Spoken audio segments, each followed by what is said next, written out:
Welcome, everybody.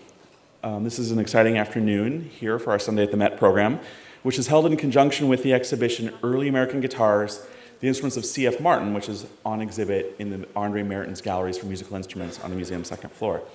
My name is Jayson Dobney. I'm an associate curator in the department, and it was my pleasure to get to work on this guitar exhibition. I hope that you've all visited the exhibit, and if you haven't, it's on view until December 7th, so plenty of time to get back to it.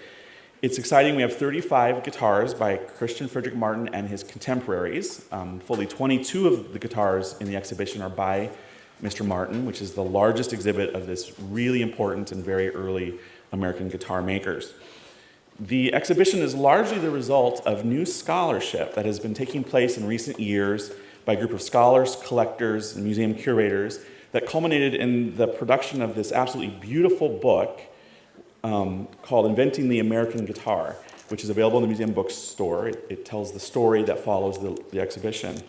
We are very lucky today to have Peter Szego, who is a connoisseur, and a collector, and a player of 19th century American banjos and guitars.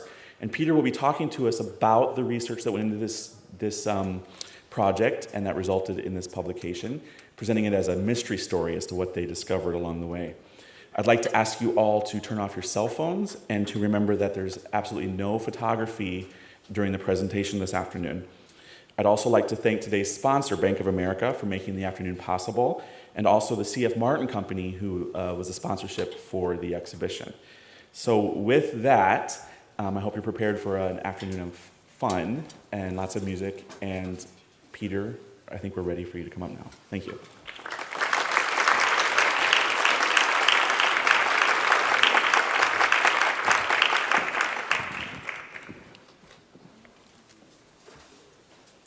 I'm a little embarrassed that Jayson mentioned the banjo. You know, it's a guitar day, and the banjo is just a whole different animal.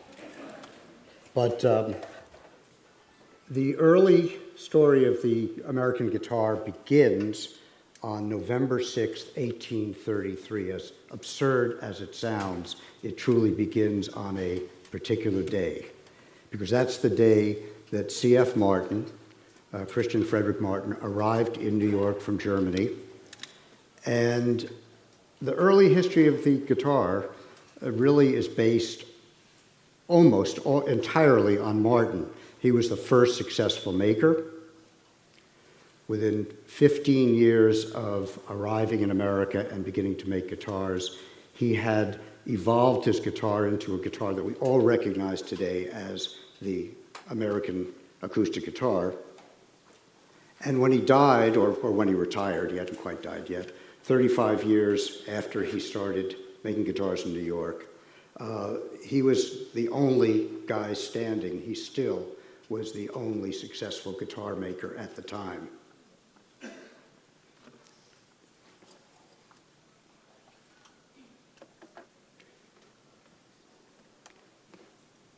That is a later Martin guitar.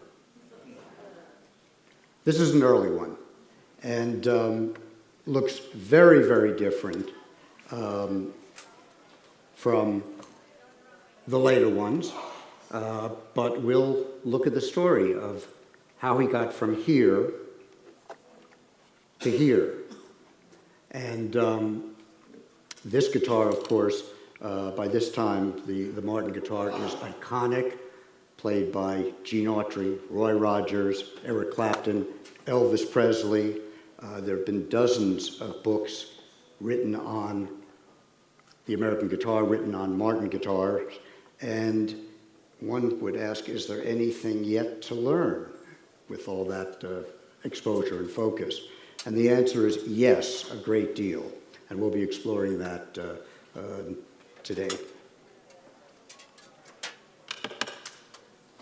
To be more specific, Martin came over to America making something like this. That's a guitar similar to the one on the left.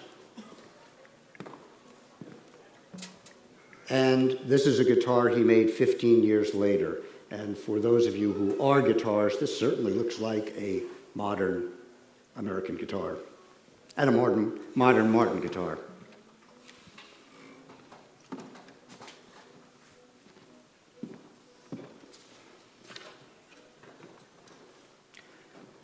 Until my colleagues and I started this research, we knew Martin had evolved his guitar from the very European style to what we now think of as the American flat-top guitar in a relatively short period of time, 15 or 20 years.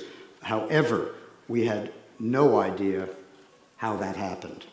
About 6 years ago, my colleagues and I got together and we decided to see if we could fill in the missing chapter on the early history of the American guitar. The end result, as Jayson mentioned, is the book Inventing the American Guitar. Was published in October, and certainly the exhibit here is an outgrowth of that. And I should mention that all of the guitars that we're going to be looking at on screen are in the exhibit. They're certainly in the book. And about 50% of them we knew nothing about before we started this research. So we not only uncovered a story, but we've uncovered a lot of artifacts, a lot of instruments, and a lot of wonderful associated material. When I grew up, everyone either played guitar or pretended that they played guitar. So I just take it for granted people know, what the guitar is all about. But I'll mention for those, I don't know, there may be 2 of you who don't play guitar. There are 3 types of acoustic guitars, non-electric guitars. One is the American flat-top guitar with steel strings. That's what we'll be discussing today. The second one is the classical guitar, which has nylon strings or gut strings. And the third, which didn't evolve until the 20th century, is the archtop jazz guitar. It has carved top and back, very much like a violin or any instrument in the violin family would have. And those of you who caught the Guitar Heroes show here several years ago certainly saw the best of archtop guitars. So, CF arrived with his wife and 2 children on November 6, 1833. He immediately opened a shop on Hudson Street where he not only made guitars, but he sold all sorts of instruments, repaired all sorts of instruments, anything that would come in the door, and handled parts as well. His first guitars had a scroll headstock up there at the top.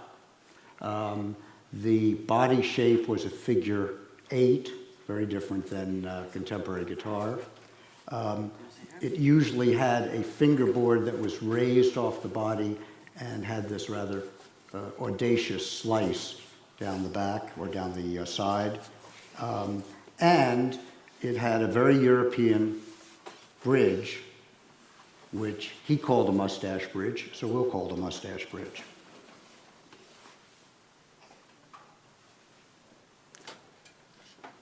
Within 6 months of Martin's arrival in New York, a young painter named George Healy also arrived in New York, but he was just heading on to Paris to study painting for the next 10 years. However, during the very short time that he stayed in New York, he painted this portrait of a young woman playing what, for all intents and purposes, might very well have been this guitar. It's an extraordinary find. Like so much else in this research, we didn't know about this painting until very recently.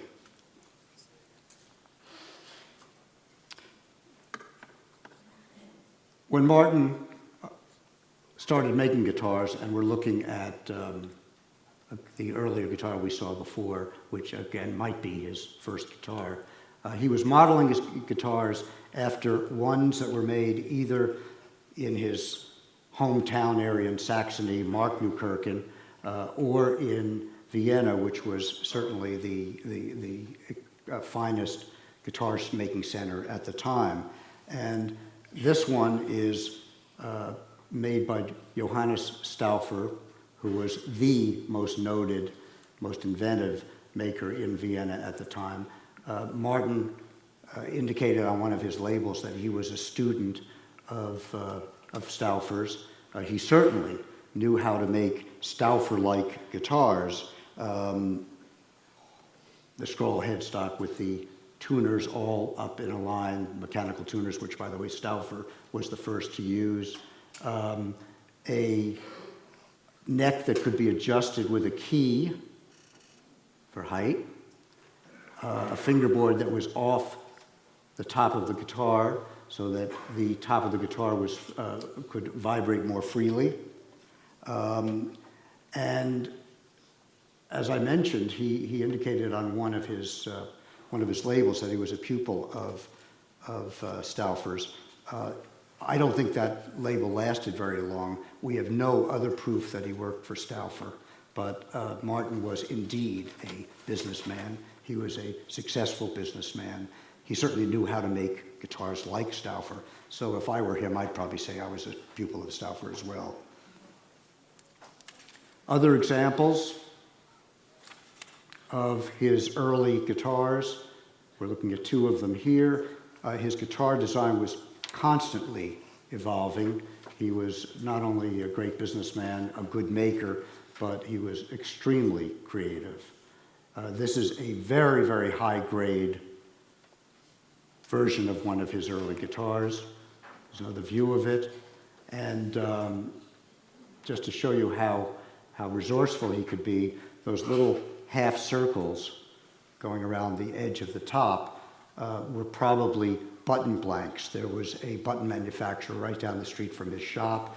He probably bought them and turned them into a decorative element on his guitars. He made about, well, we know of about 6 or 7 or 8 of these guitars.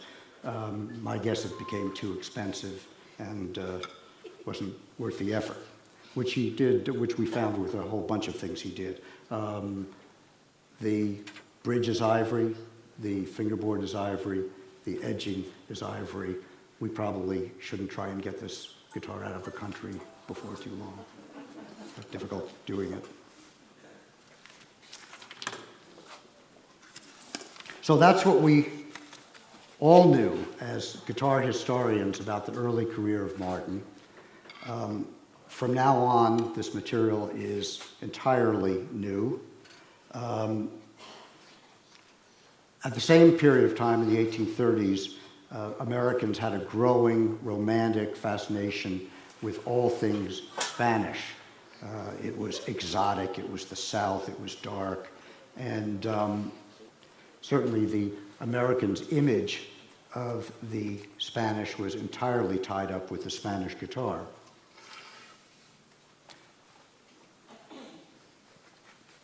In 1824, the first Spanish guitar virtuoso came to New York, played on the New York stage, and for the next several decades, there were plenty of Spanish guitarists, virtuosos, coming to play, staying to teach, and they very well might have been playing an instrument like this, which was made in Malaga, southern coast of, or south of Spain, and this is certainly the kind of guitar that Martin would have seen and would quickly start emulating, start imitating.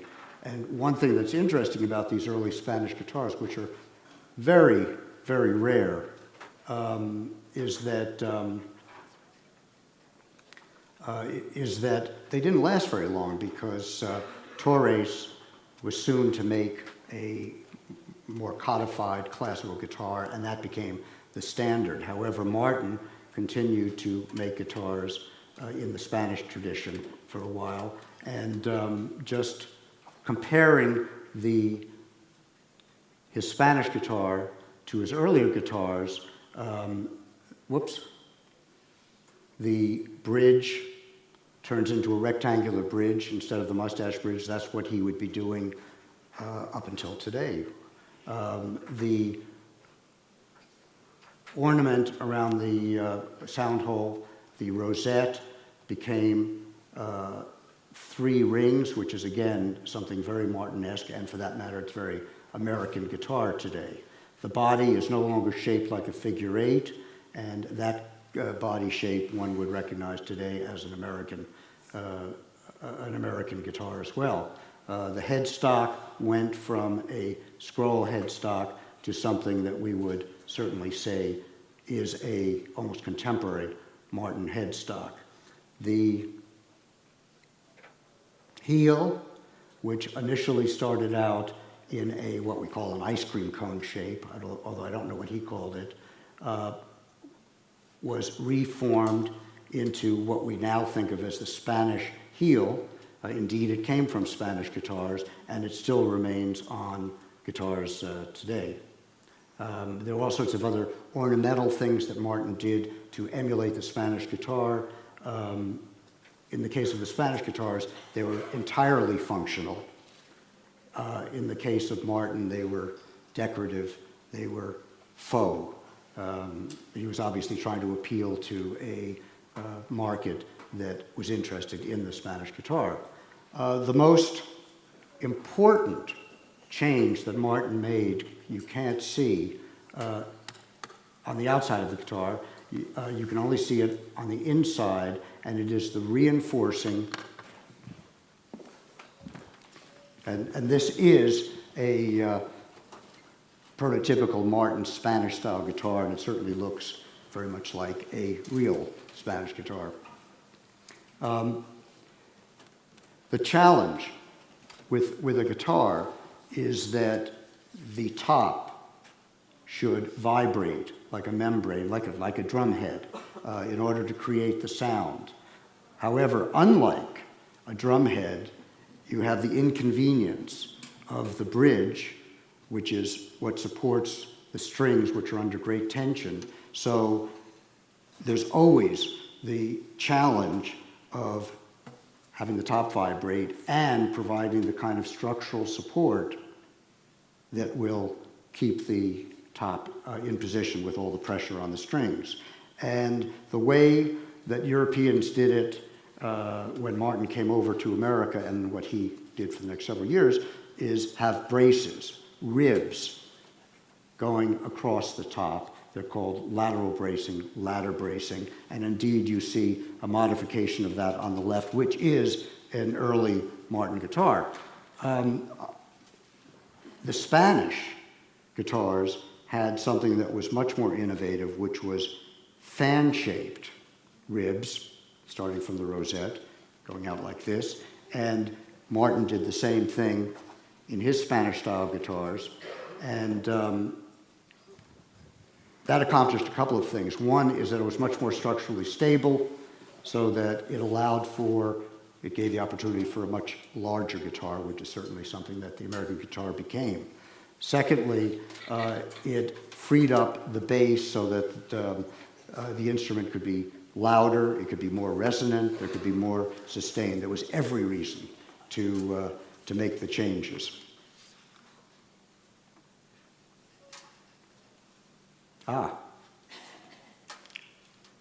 We'll go back.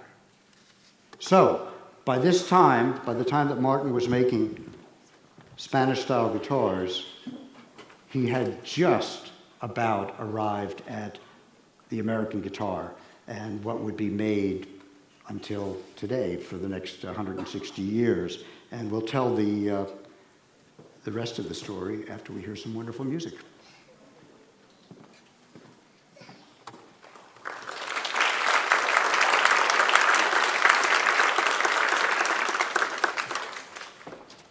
Yes, thank you, Peter, for setting that up, and I look forward to hearing the rest of that story. But we do want to have some music on some of these wonderful guitars from this period, and so today we welcome Douglas Back, who came to us from Alabama.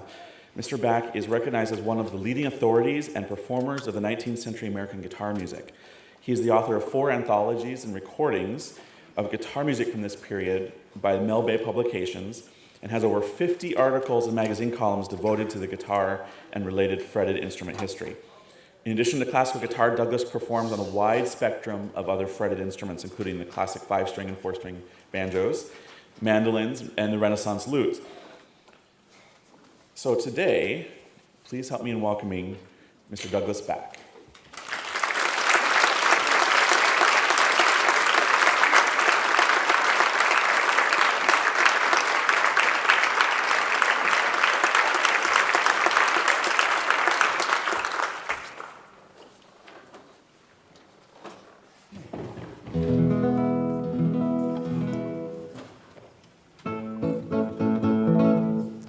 Good afternoon. Thought I'd start off, Peter gave a good lengthy introduction to kind of describe what I'll be doing, and I'm going to be playing music on the guitar, on a period instrument, an actual Martin guitar from the 1840s. This guitar is known as the Renaissance model, so it has sloped bouts in the front. This is a guitar that was produced in the 1840s and 50s, strung with gut strings, as opposed to nylon currently. But the guitar at this time was played exclusively in a fingerstyle approach, much similar to the classical guitar of today. And I thought I'd start off by playing a piece that was probably the most popular guitar piece of the mid-19th century. It was called Pensie's Nocturnes, and it was, if you will, the classical gas of its time, in the sense that the guitarists who everybody aspired to play this piece, if they were guitar enthusiasts. It was written by a man named Frederick Buckley. He was a minstrel musician in the 1840s and 50s. He didn't live too long. He died at about in his early 30s. But this piece was published in numerous editions all throughout the 19th century. So this is Pensie's Nocturnes.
Thank you very much. The guitar's entrance into American culture was facilitated largely by Spanish immigrating musicians, guitarists. The once popularity of the guitar in the early decades of the 19th century in Europe began to wane around 1830s, late 1820s. And a lot of these Spanish and even Italian guitarists looked to the Americas, where they could continue to forge successful performing careers. One of the most important of these Spanish guitar composers was a man named John B. Coupa, or J.B. Coupa as he was known in print. And John Coupa is important in two ways. One, he was first and foremost probably the best guitar composer of the period 1840s and 50s. Wrote a lot of pieces for the guitar that were published in America. Secondly, he became an early partner with C.F. Martin after Martin moved his business from New York to Pennsylvania in 1839. Martin took over as his chief New York distributor, and they remained friends throughout the rest of Coupa's life, which lasted. He died early in 1850. I'm going to play one of Coupa's pieces. It's published in 1844, and it was entitled Variations on Isabel.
Thank you.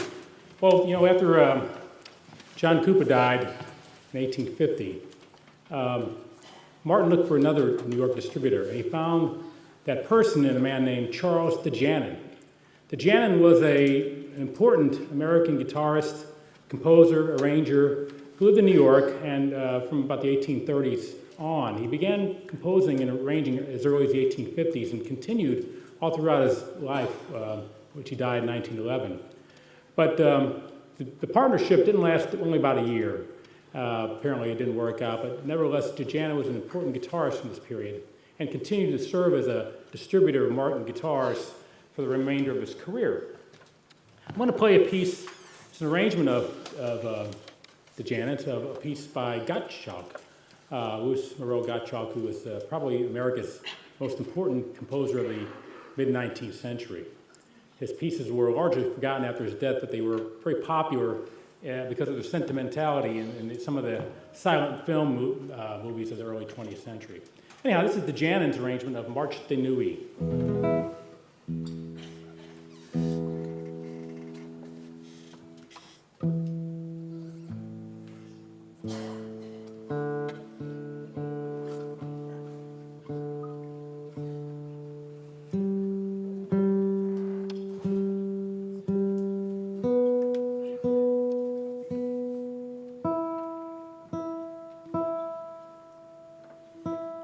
Gut strings are fairly temperamental, I've discovered.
I'm going to switch guitars, play one that Peter described in his collection. And this one's another more standard body shape, penfill as we call it. We know, if you look, I was noticing the exhibit, and women were often depicted playing the guitars in photographs, I guess, and lithographs and drawings in the parlor rooms of Victorian America, but we rarely discover them as touring virtuosi. And one exception to that was a woman named Madame Dolores Degone, and she's a very interesting figure, and I won't spend too much time talking about her because I think Peter's going to elaborate more further on her contributions after my performance. But it's needless to say, she came to the 1840s and to the United States in 1840, created quite a sensation with her playing, and was compared to all the European guitarists as superior. And she toured all over the eastern seaboard states.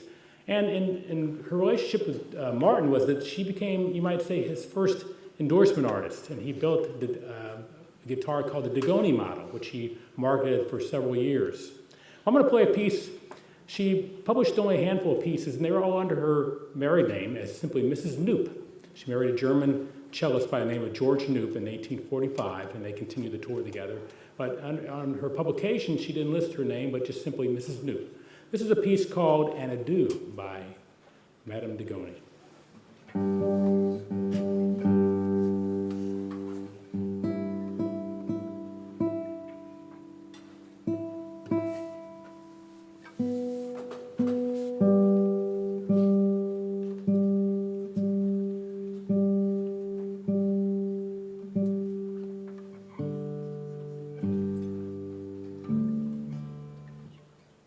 Without further ado.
Well, the core component of the repertoire of the 19th century American guitarist was what you might call the society dance.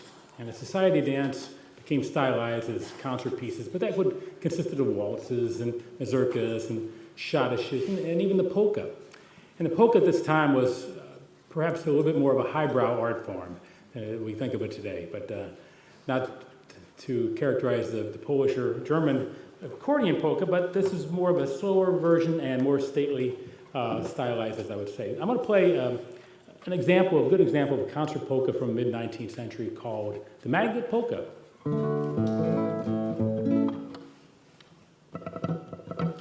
This is by a man named Alfred Way. He was from Cleveland.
Thank you. I thought I'd close my program with a piece by a man named Justin Holland. And Holland was probably one of the most prolific American guitar composers.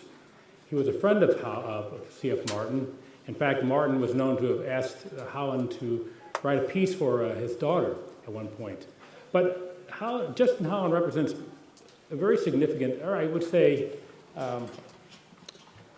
very interesting case study in African American history, in the sense that he was born a free black man in Virginia in 1819, and how he obtained his freedom, we're not sure. We do know that Virginia at that time was one of the more liberal of the slaveholding states. Nevertheless, he came to Boston, where he became acquainted with William Schubert, who was a noted guitar teacher and Martin guitar distributor. And Holland learned the guitar from him, later went to Oberlin College, studied music, and eventually published around 300 pieces of music for the guitar, of which about maybe 100 are still extant. He was also interesting that he was a noted activist. He worked alongside such leaders as Frederick Douglass and a few others of his contemporaries. But in the 1860s, he published a series of pieces. They were called Scraps from the Operas. And these pieces were all his arrangements of famous operatic themes. So I thought I'd finish with his arrangement of the William Tell Overture.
We last looked at Martin as he was exploring the Spanish style of guitar, and he was doing that within 5 years of his arrival in New York City. And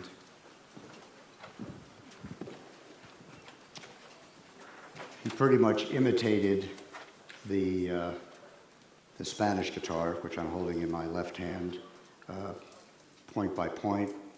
And by this time, Martin was well on his way to making the modern flat-top guitar.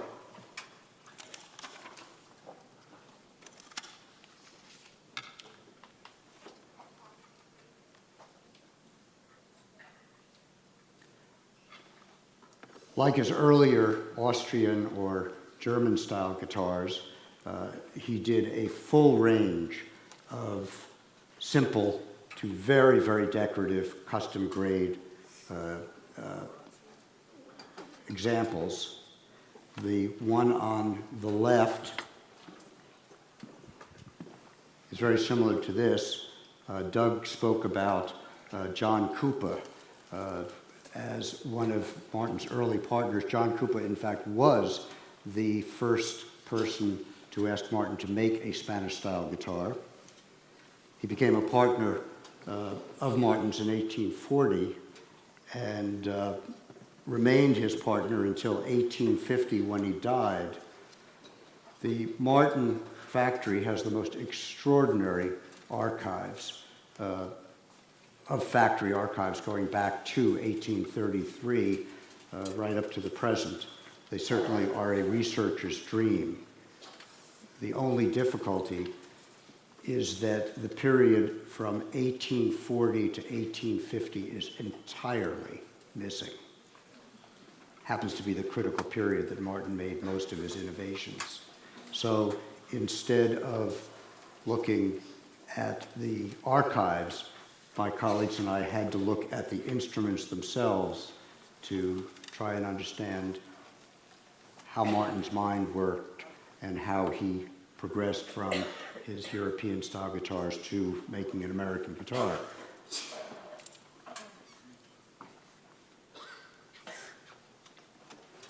The last of his developments in the Spanish style was adding 2 more ribs to the fan pattern of top bracing, so that he was making a 5-ribbed guitar, which you see on the right, and that again allowed the guitars to get significantly larger in size.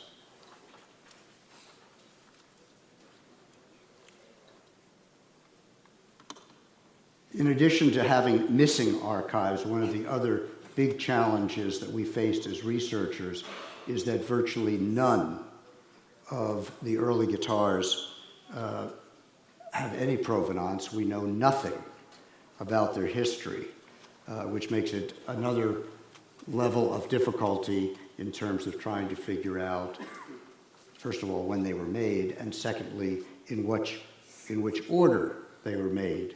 However, there are 2 guitars that are truly milestone guitars from this period of time.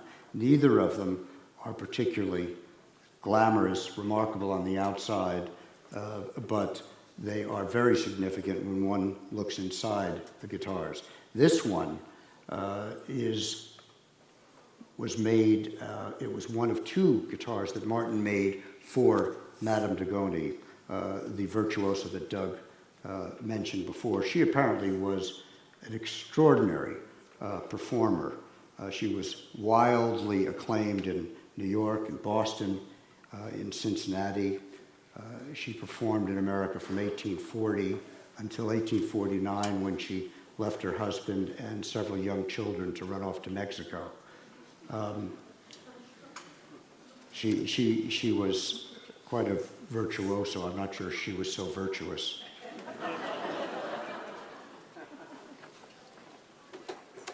But in 1843, Martin made 2 guitars for her and presented them to her as a gift, and she simply refused to play them.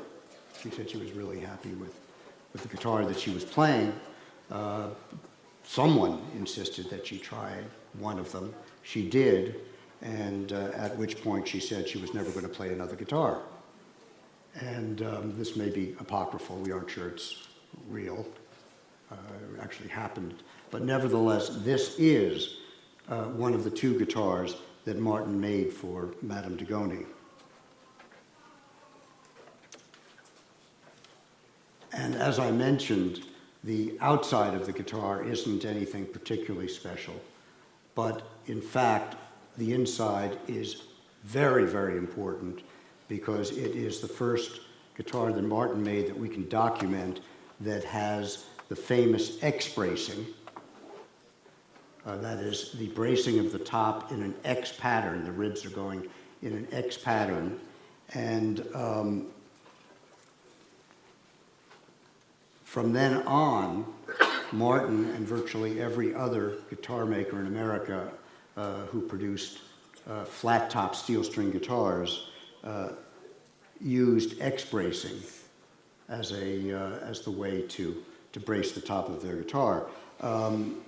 It's the most efficient reinforcing without sacrificing the vibrations of the top, which one wants to maintain for the sound.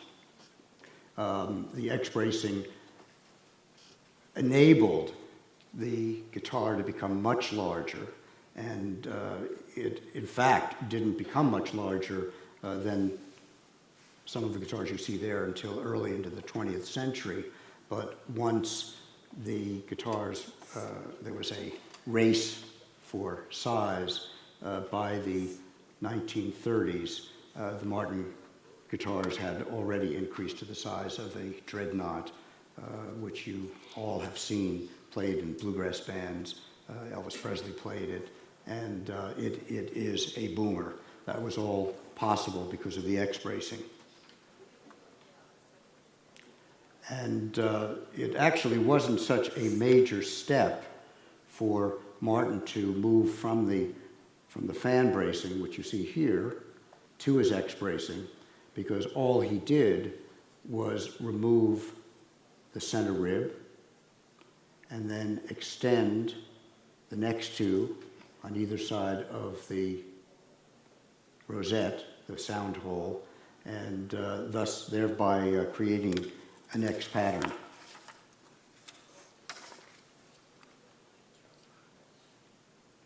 There you see it.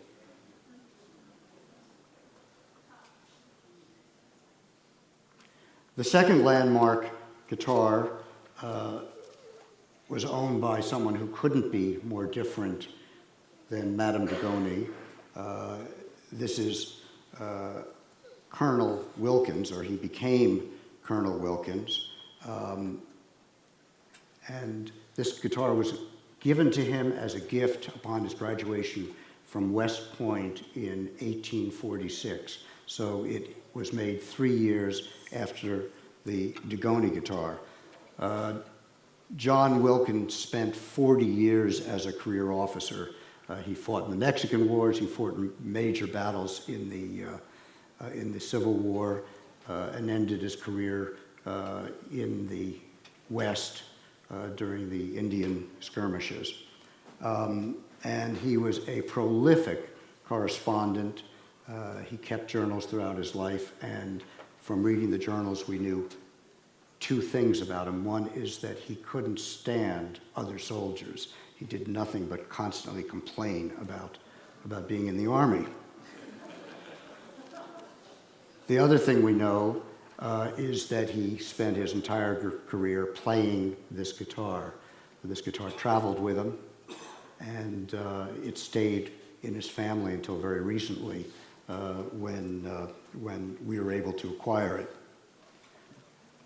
This guitar, again, is nothing particularly special on the outside, although you may recognize a bunch of Spanish guitar elements, particularly something that disappeared very quickly thereafter, which is the stripe going down the center of the sides of the guitar.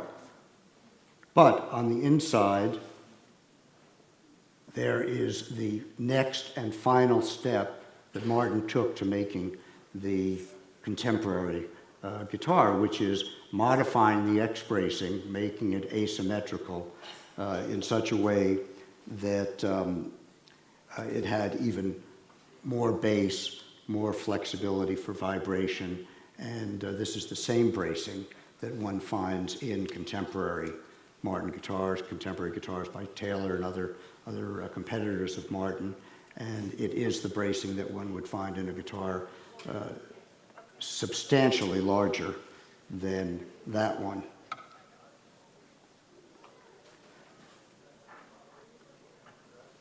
The final step that Martin went through is to codify, to systematize the styles that he produced and to systematize the different sizes that he made. And in fact, Martin guitars are still designated by an indication like a 218, which would be size 2, style 18. And by the time Martin arrived at this point in his business, which was around 1850, his age of innovation was over. And while he would be making guitars for the next 15 years, he would simply be making guitars to the standard, and it wasn't until the 20th century that there would be a second age of innovation in American guitar making. I want to emphasize again that until my colleagues and I started our research, we had no idea that the early Spanish guitar was the missing link in the development of Martin's guitars.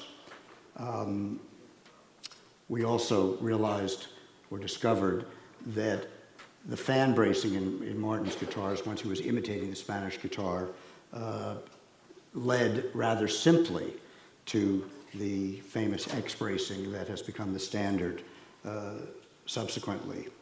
And the period that it took for Martin to start making these guitars when he arrived in New York and perfecting the Spanish style guitar, and this, by the way, is a Koopa guitar, to what became the modern Martin guitar and the modern flat top guitar was a period of about 15 years. In fact, it was 13 years by the time he made the one at the end. So his period of innovation in his design progress was much more compact than we ever envisioned. You can read about a lot more of these guitars in Inventing the American Guitar. We only knew about half of them that we finally have discovered and featured in that book. And you'll be able to see 30 of the 45 guitars that are featured in Inventing the American Guitar in the musical instrument galleries here. And as Jayson mentioned, the exhibit is going to be up until early December, so none of you have any excuses whatsoever for not seeing the exhibit. Thank you.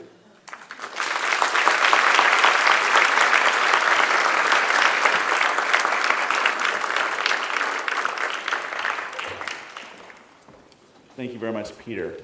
One of the things I love to say about Christian Frederick Martin is there's really two parts to his legacy. There's this wonderful story of innovation, which is new research that Peter and his colleagues have put together.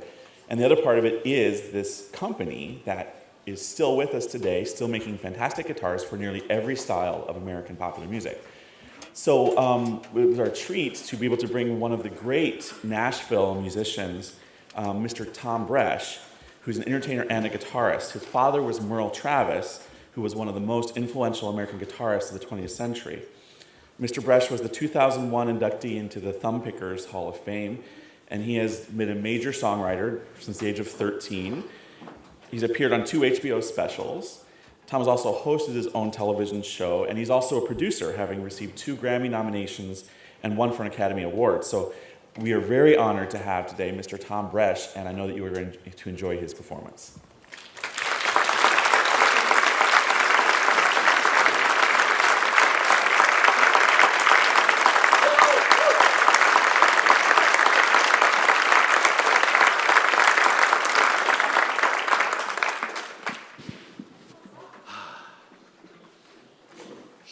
Let me get plugged in and enjoy the fact that I'm playing at the Met.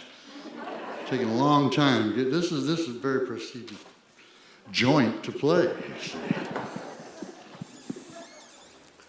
I see everybody's been talking and explaining because this is a Martin guitar as well, and this is a D28 Martin Merle Travis model.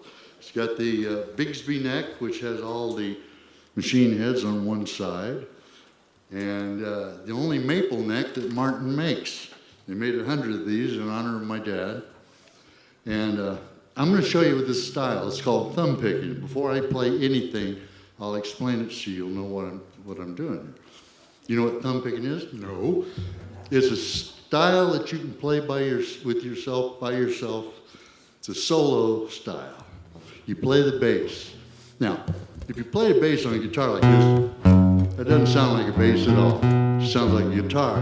What they do in Kentucky, they call it choking the strings. You lay your hand there. Now it sounds like a bass fiddle. In between the time you play the bass, you strum the chord.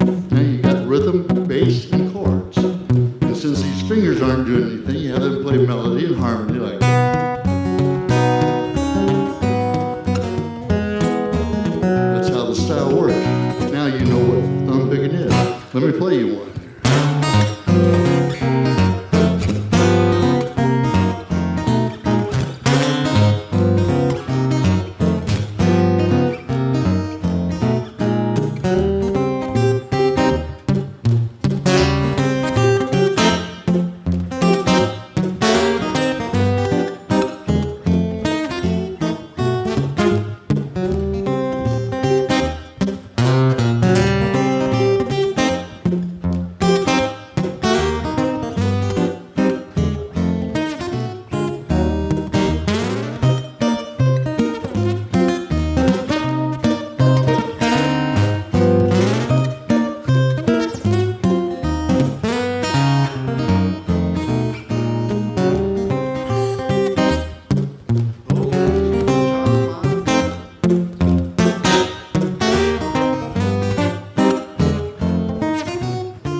Well, it's nice of you to act that way. If you're doing something later, I'm here in town for another 2 days. You want me to come out and watch you do it and clap for you, let me know.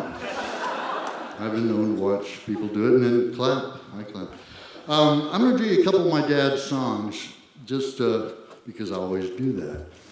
He was from Kentucky, Muhlenberg County, Kentucky. And he wrote a bunch of these. He's in the Smithsonian also as a great American folk songwriter. And he always argues, this is what he tells, I ain't no folk songwriter. I just made those songs up. People make up folk songs. This guy will say something and this one will add and someone over here adds. That's a folk song. He said, that ain't what I do. Well, anyway, he's in the Smithsonian as being a great American folk songwriter. I'm going to do you a couple little medley of some of these folk songs that he wrote. Roll on, buddy. Buddy was a mule, by the way. Roll on, buddy. Oh, whatever a mule does. Roll on, buddy. Don't you roll so slow. How can I roll when the wheels won't go? Then you pick the guitar.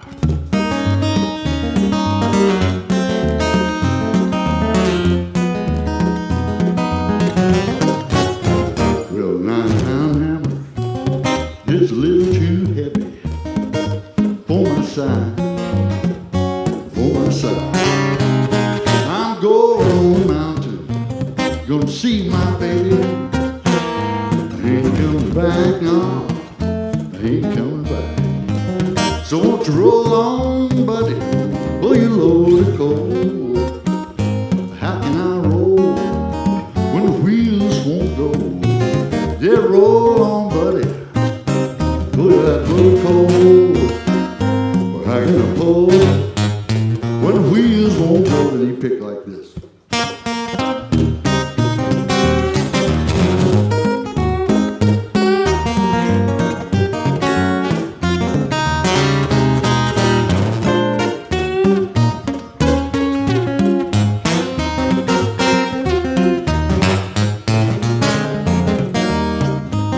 Tell me, how can I roll when the wheels won't go?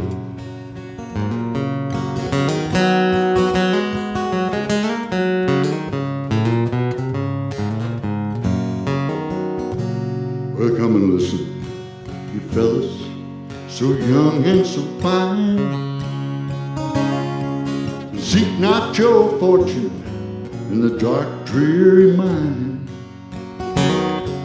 Little phone was a habit, deep in your soul,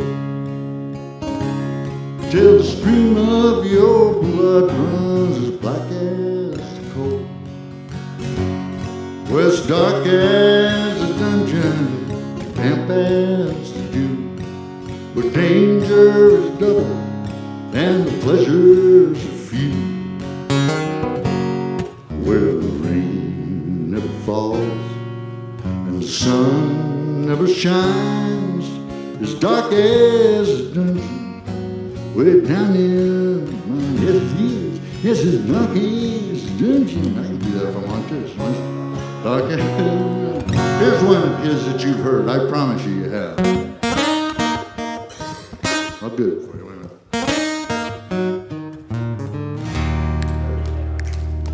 Well, some people say a man is made out of mud.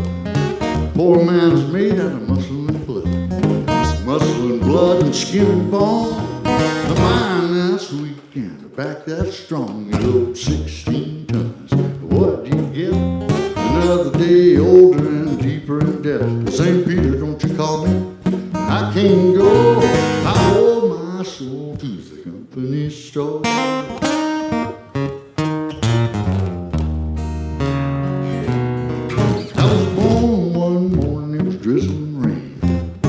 Fighting in trouble with my middle name. I was raised in the king break by an old mama line. There ain't no high-tone woman make me walk the line. I loaded 16 tons. What do you get? Another day older and deeper in debt. Well, St. Peter, don't you call me? 'Cause I can't go. I hold my soul to the company store.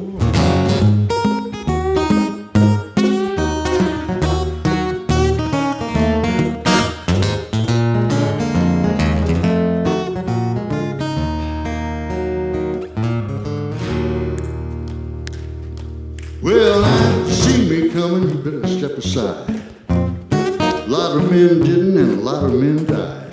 I got one fist of iron, the other steel. My right one don't get you with my left one will. 16 tons. What do you get? Another day older and deeper in debt. Well, St. Peter, don't you call me? 'Cause I can't go. I hold my soul to the company store. Okay, it's your turn. Everybody snap your fingers and sing the song all together. It sounds so good. You load 16 tons.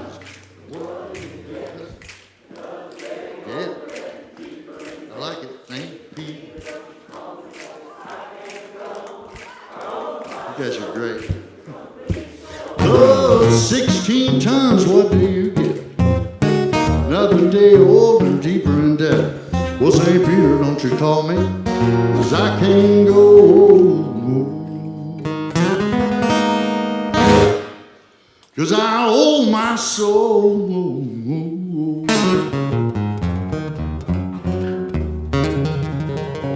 Stop that.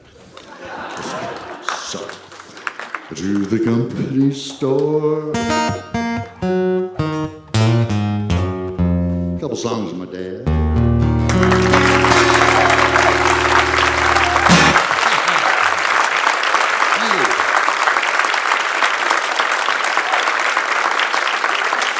Where's this guy going? Where are you going, sir?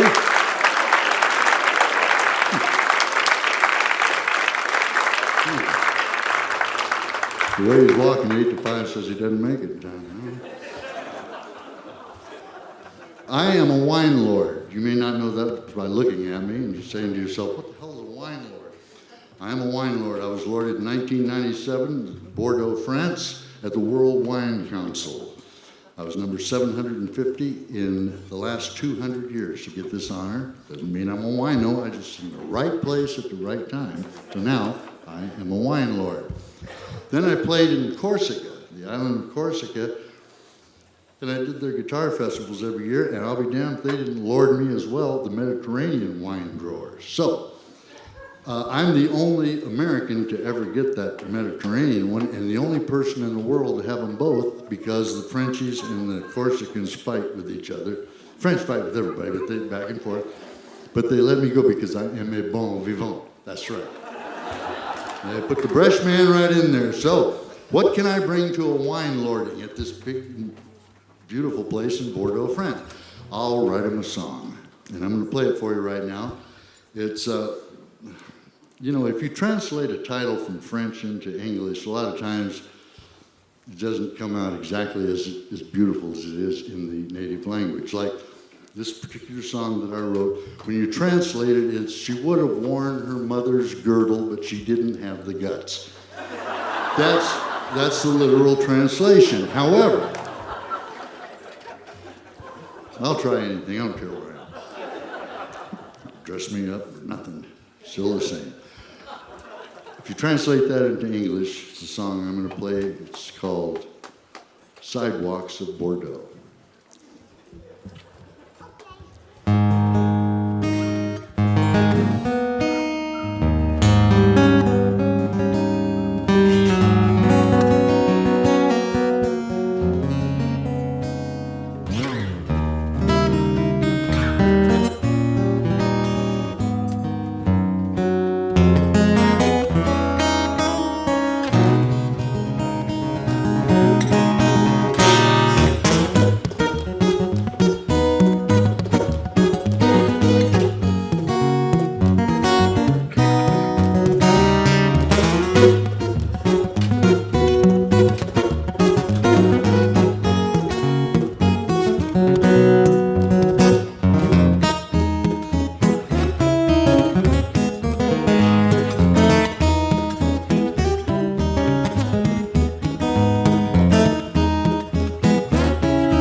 I salute you.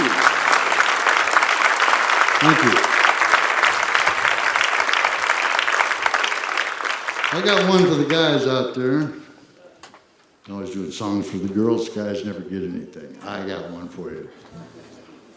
Take heed to what I'm singing about. I can turn this thing gets under my stomping foot. There we go.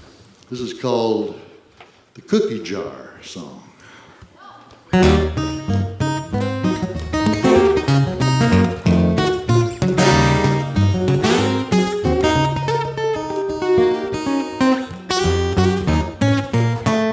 I never said your hip was chock full of rocks. I'm just goosey as a gator since Cookie came to stay. Slip around at night in my skivvies and my socks. I never thought you was my cousin anyway. Hey, hey, don't you like that? Don't you know I wasn't born yesterday? You got your hand caught in the cookie jar, Daddy. It's too late to sweet talk and slow it back away. Hey.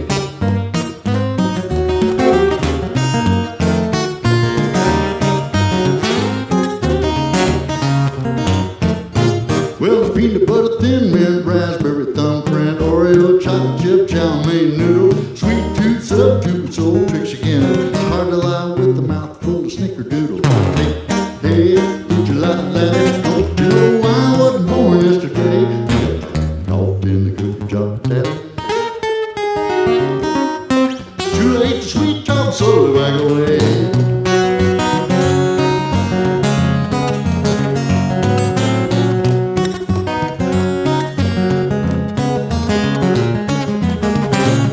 Well, it really ain't what it looks like. I can swear that it ain't what you think. You know, I've been known to sleepwalk some. Hell, I might have been getting a drink. 'Cause I'm a card-carrying member of the Cosmo Club for Men. And if you let me off the hook this one last time, I swear I'll never do it again. Cross my heart and all that stuff. And she said, hey, who'd you like that? Don't you know I wasn't born yesterday? You got your hand caught in the cookie jar, Daddy. Too late to sweet talk, slow back away. Hey, hey, hey, who'd you like that? Don't you know I wasn't born yesterday? You got your hand caught in the cookie jar, Daddy. I'm gonna make it like a leaf and kindly blow away.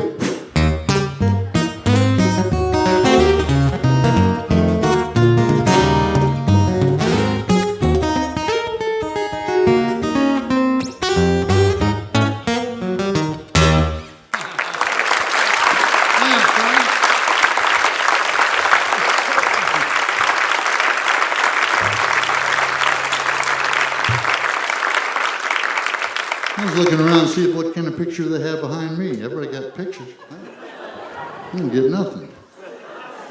One of those old 1800 babes with a guitar. I'd like to have that. I brought my iPhone out here. It's going to do a selfie up here, but there's nothing behind it. You guys aren't lit up enough. One of my dearest friends growing up, I guess I met him when I was 10 years old, and he was a friend until he passed on here a few years ago. There's a man named Chet Atkins, Chester Burton Atkins. A wonderful man, a wonderful friend. And I can't do anything if I don't talk like Chet as well. And I do impersonations, you know. As Chet say, he's an imitator. He'll sound just like him. Anyway, we used to be in these, you know, the guitar pulls, they call them. And Chet plays something, somebody else, and Chet would hand the guitar over to me. Play me one. So what would you like to hear, Chet? Play that song of mine that you do real good. I said, well, I got a couple of these things. You asked me what I want to hear. I want you to play my song that you play real good. That's what I want to hear. That's the only one I ever played for him. He'd always come and see me, but that's the only one I ever played if we were in a guitar pull. And I feel that the necessity to do that right now. It's a song of his when he beat cancer the third time. Fourth time got him, okay. But he beat it 3 times. He says, John Wayne got him on the 3rd time. I'm tougher than John Wayne. So he wrote this song when he got the news that he was good to go for another go around. It's called Happy Again. And it's from the movie Happy Again that starred Shirley Temple and Jack Nicholson. It was a great, just making this up. There was no movie with Jack and Shirley. I'm trying not to act up. I'm here at a sophisticated place.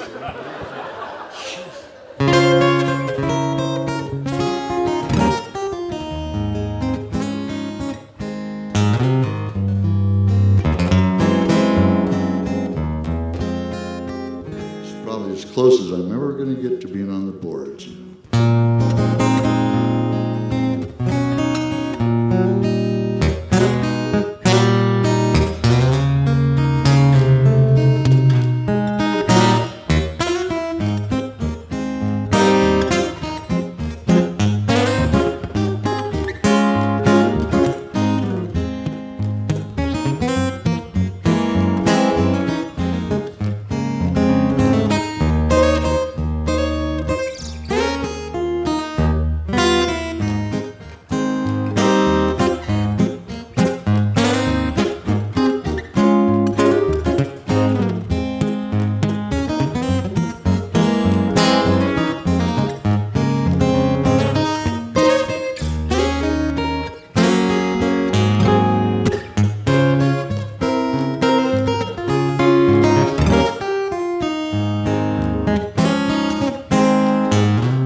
got out here, and I don't know what time I got out.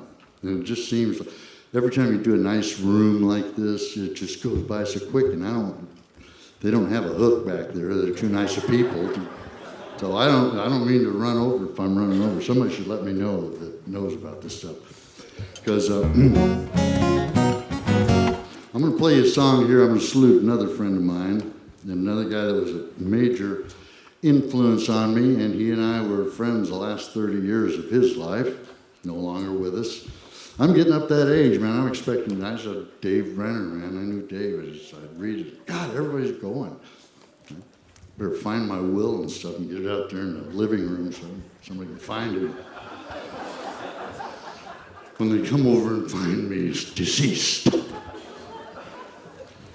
But I wrote this song about my friend, and he's a movie actor, and he's had hit movies, songwriter, written a lot of hit songs, and he had a great career as an artist. And a lot of people don't know that the guy I'm talking about happened to be one of the great guitar players of our time. And Jerry, his name is Jerry Reed. Jerry Reed talks like this, see? Yeah. That's my Jerry Reed impersonation. He was in Smokey and the Bandit. Of course, he wrote so many great songs, and I wrote this thing about Jerry, and it's a clever title. Just hold your applause. It's called Reed, R-E-E-D, Between the Strings. No, that's okay. Sorry. And I'm going to do it for you. It's not from any movies. Just Read Between the Strings. And got to get my Jerry Reed mood. This gets loud and rowdy. You like this?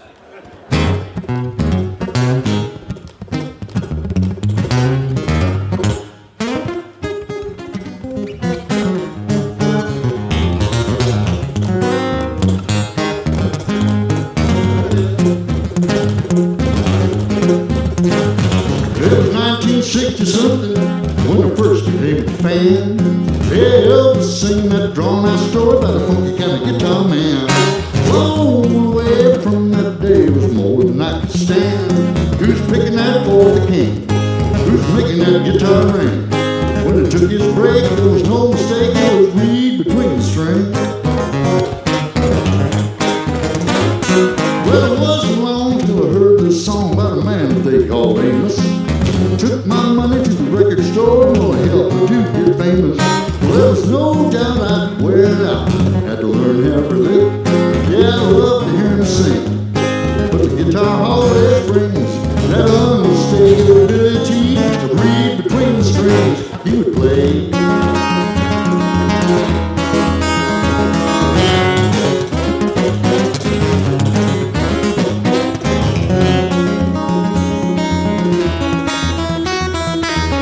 Sing a wild night smile, wait for him to say, son, yeah. That man that you got them ears on, saw that driver say, he was 20 feet high on the silver screen and it come a long, long way. When the theme song came along, my head began to sway. I got to hear my buddy sing, see him do his movie thing. Well, I was eastbound and getting down to read between the strings. He would play.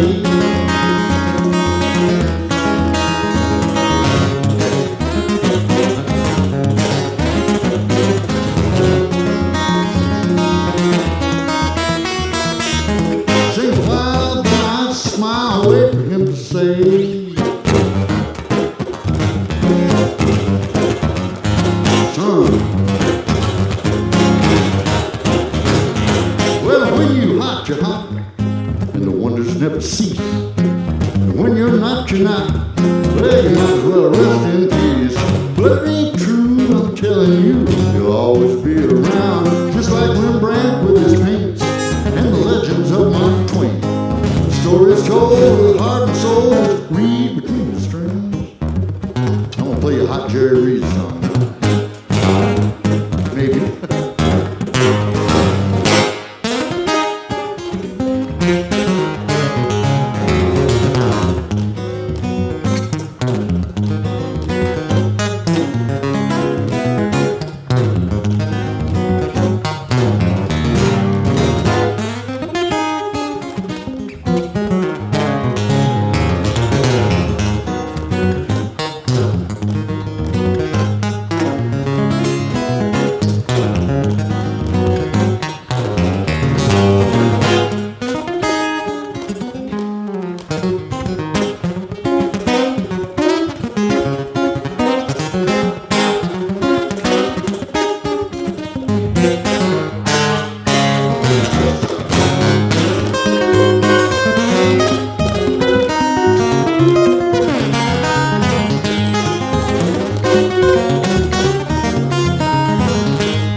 Thank you.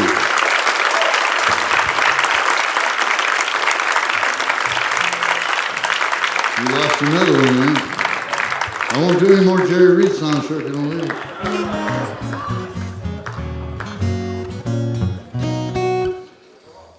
I want to do you a song that is kind of heavy, but it's so good. It was written by a friend of mine named Lisa Carver.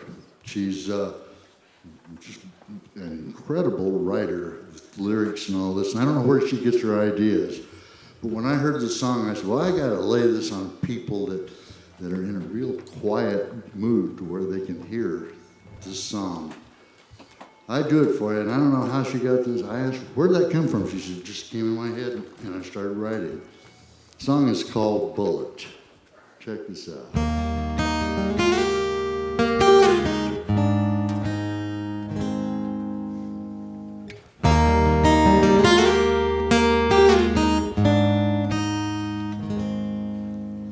As he placed me in the chamber, I could taste the sweat on his hands.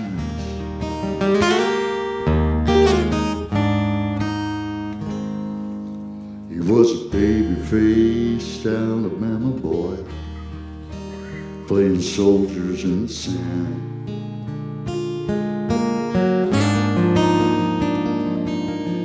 He was steady as a Tuscaloosa rain when the crosshairs found their mark.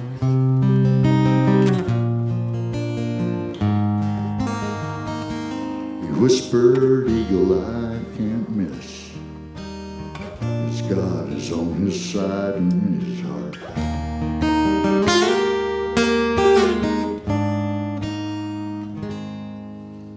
Well, he drew in half a breath as his trigger finger squeezed back slow.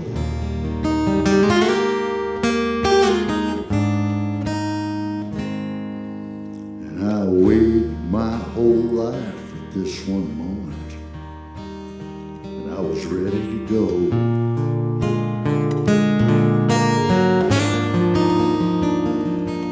He said, this one's for my baby girl, the rifle cracked.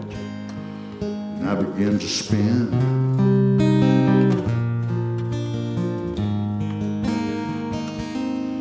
Down the barrel and out into a couple 100 yards of heaven.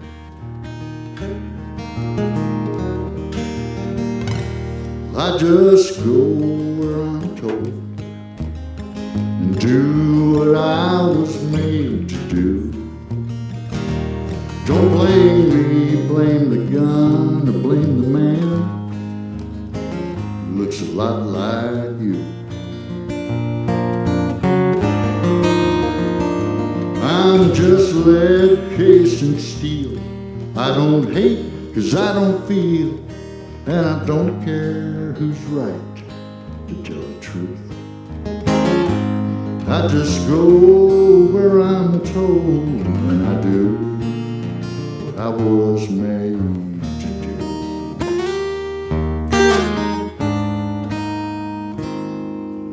Flying through the morning sky, I got thinking about the night before.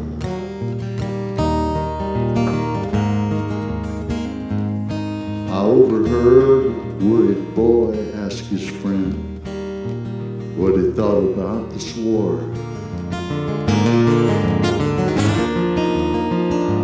I was destiny bound, and don't this whistling sound like a dead man's lullaby?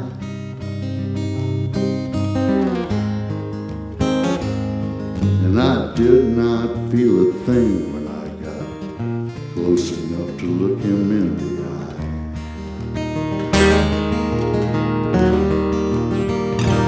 I just go where I'm told, do what I was made to do. Don't blame me, blame the gun, or blame the man who looks a lot like you. I'm just lead, cased in steel. I don't hate, 'cause I don't feel, and I don't care who wins, to tell the truth. I just go where I'm told, and I do what I was made to do.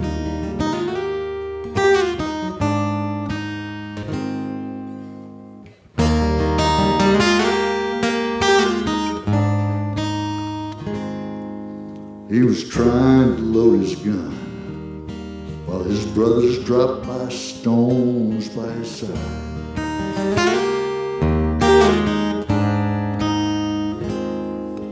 And I looked down at his bullets and I thought, man, Ain't this a wild, wild ride?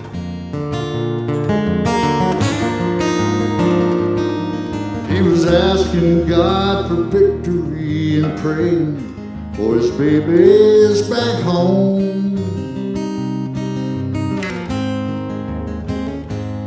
When I busted through his eyebrow and I settled in his right temple bone.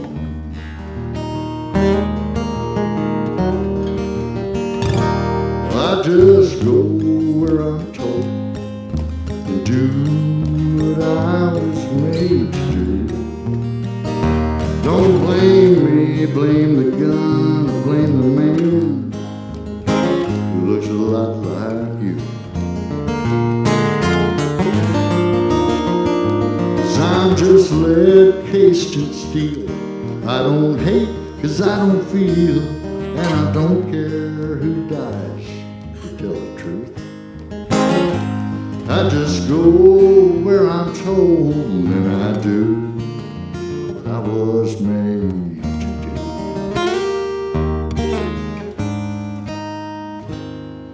I just went where I was told, and I did what I was made to do. It's called Bullets.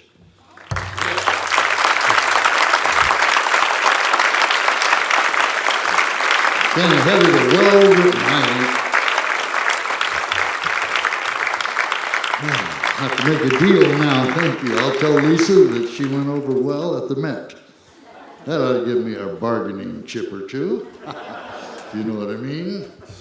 I'm going to leave you with one. I know that I've fulfilled what I'm supposed to do. I don't want to get anybody mad at me. Of course, I haven't had anybody mad at me in New York City yet, man. Start spreading the news. No. Okay. I'm going to end up with a song that's kind of the anthem. If you play this thumb picking stuff, everybody knows how to play this. As a matter of fact, somebody just sent me a video on Facebook of a kid 9 years old at the Music Mess, the big show that they have in Frankfurt, Germany. 9 years old, and he was playing this song, and I mean, he played it. He wasn't laboring. It wasn't something that he has learned. He played the damn thing. I said, whoa, it's in good hands out there. I'd like to say to you folks before I get out of here, it's been a pleasure. I thank you for putting up with this stuff for me.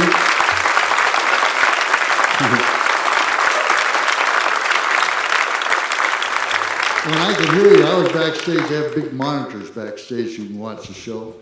I'm sure they're all standing around the monitor right now watching me. But I was back there watching Doug, and didn't you enjoy him? I heard that you did. Playing those old guitars, too, you know? It's a handful. You know, if you have your own axe, it feels like a glove. If you put some other gloves on, he played those great. And see how old those things are? Jeez. 1840 something. You know. This is a thrill. I thank the Martin Guitar folks, and also everybody here at the Met called me up and said, would you like to do this? I said, absolutely. That's right. And I'm Irish. My heritage is Irish, so I don't have to leave till Tuesday. That means I get to carry on. On St. Patrick's Day, and don't you know I'll be carrying on after a bit, I'm sure. All right, I'm going to leave you with this song. Thanks again. This is called, I'm going to do a different one. I just thought of a hotter one to play. The one I was going to play is called Cannonball Rag. I scratched that just now. No, you'll like Blue Smoke. Blue Smoke is the one. I'm going to leave you with this. This is hotter than a pancake. It's not really hot, other pancake. Hotter than a chili relleno, man. Okay, here it is. I gotta get something more.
Hollywood.